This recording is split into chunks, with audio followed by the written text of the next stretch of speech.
అత్యంత మేలు జరగవలసిన అవసరం ఉన్నది. ప్రభుత్వం రచించే ప్రణాళికలలో అది సంక్షేమం కావచ్చు, అభివృద్ధి కార్యక్రమాలు కావచ్చు, రాష్ట్ర ప్రభుత్వంలో భాగస్వామ్యం కావచ్చు, ఈ వర్గాలకు సముచితమైన స్థానాన్ని కల్పించడమే కాకుండా సముచితమైన గౌరవాన్ని వాళ్ళకి ఇవ్వవలసిన బాధ్యత ఏర్పడిన ప్రభుత్వాలకు ఉంది అని చెప్పి నేను స్పష్టంగా భావిస్తున్నా. అందుకే మిత్రులారా, నేను బాధ్యత చేపట్టిన తర్వాత ఈ సందర్భంగా ఒక్క అంశాన్ని నేను ప్రస్తావించదలుచుకున్నా.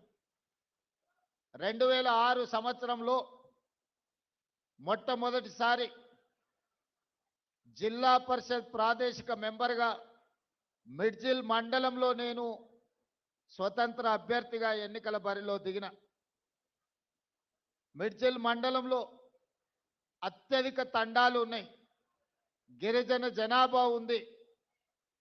ఆనాడు డాక్టర్ వైఎస్ రాజశేఖర రెడ్డి గారి హవా జరుగుతున్నప్పుడు కూడా తండాలలో ఉండే యువకులు ఆ రోజు అండగా నిలబడి ప్రతి తండాకు నన్ను తీసుకెళ్లి పరిచయం చేసి మిడ్జిల్ మండలంలో మొట్టమొదటిసారి రాజకీయంగా జడ్పీటీసీగా నన్ను గెలిపించిన దాంట్లో గిరిజన సోదరులు, ముఖ్యంగా లంబాడ యువమిత్రులు అత్యంత క్రియాశీలక పాత్ర పోషించి 2006 సంవత్సరంలో సరిగ్గా 20 సంవత్సరాల క్రితం 2006 జూన్ జూలై అనుకుంటా ఆ మాసంలో మొట్టమొదటిసారి నేను ప్రజాప్రతినిధిగా ఎన్నికైనా. ఇది 2026 సంవత్సరం. 4 నెలల్లో నేను 20 సంవత్సరాలు ప్రజా జీవితాన్ని పూర్తి చేసుకోబోతున్నా. ఈ 20 సంవత్సరాల రాజకీయ ప్రస్థానంలో జడ్పీటీసీగా కావచ్చు, శాసన మండలి సభ్యుడిగా కావచ్చు, 2 సార్లు శాసనసభ్యుడిగా కావచ్చు, ఒకసారి పార్లమెంట్ సభ్యుడిగా కావచ్చు, కాంగ్రెస్ పార్టీ అధ్యక్షుడిగా, ఈనాడు తెలంగాణ రాష్ట్ర ముఖ్యమంత్రిగా ఈ 20 సంవత్సరాల సుదీర్ఘమైన రాజకీయ ప్రయాణంలో ప్రతి సందర్భంలో లంబాడ సోదరులు నాకు అండగా నిలబడ్డరు. ఈనాడు వివిధ వర్గాలతో పాటు లంబాడ సోదరులు అండగా నిలబడ్డారు కాబట్టి అది మిడ్జిల్ మండలమైన, మహబూబ్ నగర్ జిల్లా స్థానిక సంస్థల ఎమ్మెల్సీగా అయినా, కొడంగల్ శాసనసభలో కొడంగల్లో ఎమ్మెల్యేగా అయినా గిరిజనులు, ముఖ్యంగా లంబాడ సోదరులు పూర్తి స్థాయిలో అండగా నిలబడ్డరు. ఈరోజు ఈ హోదాకు రావడంలో మీ వంతు సహాయము, మీ వంతు అండదండలు ఉన్నాయి. అందుకే ఈనాడు ఈ వేదిక మీద నుంచి మా మిత్రులు అడ్లూరు లక్ష్మణ్ గారికి నేను ఆదేశాలు ఇస్తున్నా. అదేవిధంగా స్పెషల్ చీఫ్ సెక్రటరీ సవ్యసాచ్ ఘోష్ గారికి నేను ఆదేశాలు ఇస్తున్నా. తెలంగాణ రాష్ట్రంలో ఉన్న అన్ని తండాలకు బీటీ రోడ్లు వెయ్యాలి అని నేను ఆదేశాలు ఇస్తున్నా. ఈనాడు మా లంబాడ యువకులు చైతన్యంతో వివిధ జిల్లాలు, వివిధ రాష్ట్రాలకు వెళ్ళి వ్యాపారాల రూపంలో ఆర్థికంగా ఎదిగినరు. తండాలో ఉన్న వాళ్ళు సైకిల్ మోటార్లు కొనుక్కున్నారు, బయటకు వచ్చిన వాళ్ళు కార్లు కొనుక్కున్నారు. సొంత ఊరికి వెళ్ళాలి అని అంటే, వాళ్ళ తండాకి వెళ్ళాలి, తండలో ఉండే వాళ్ళ దాయాదులను కలవాలి అని అంటే వాళ్ళు కొనుక్కున్న సైకిల్ మోటార్ అయినా కార్ అయినా ఆ తండాలకు వెళ్ళలేని పరిస్థితి. వాళ్ళు బయట ఎంత గొప్పగా రాణించినా సొంత ఊరికెళ్ళి సొంత వాళ్ళని కలవాలనుకున్నప్పుడు రహదారులు లేని పరిస్థితి ఈరోజు మన రాష్ట్రంలో ఉంది. అందుకే స్పష్టమైన ప్రణాళికతోని నేను చీఫ్ సెక్రటరీ గారికి ఇన్స్ట్రక్షన్స్ ఇస్తున్నా. ప్రతి తండాలో పాఠశాల ఉండాలి, పాఠశాల భవనానికి మీరు ఏర్పాట్లు చేయండి.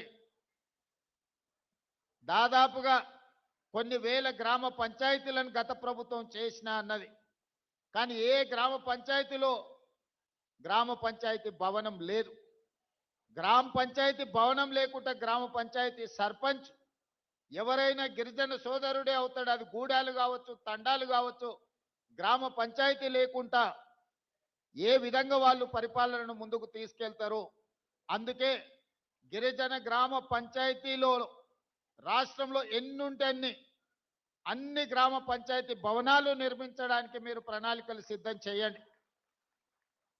అదేవిధంగా ఈ గూడాలకు ఈ తండాలకు కనీసం ఒక్కటైనా బీటీ రోడ్డు ఉండాలి. మీకు ఎవరైనా బంధువులు వచ్చినా మీ పిల్లలకి ఎవరైనా పిల్లని ఇవ్వాల్సి వస్తే పిల్లగాన్ని చూడడానికి రావాలంటే ఊరికి రావడానికి దారి లేకపోతే ఇక పిల్లని ఎవరిస్తారా మీకు? అందుకే ఖచ్చితంగా ప్రతి తండాకు రోడ్డు వేసే ప్రణాళికను ఈరోజు తీసుకోవాలి అని చెప్పి మా ట్రైబల్ సెక్రటరీ గారికి ఆదేశాలు ఇస్తున్నా.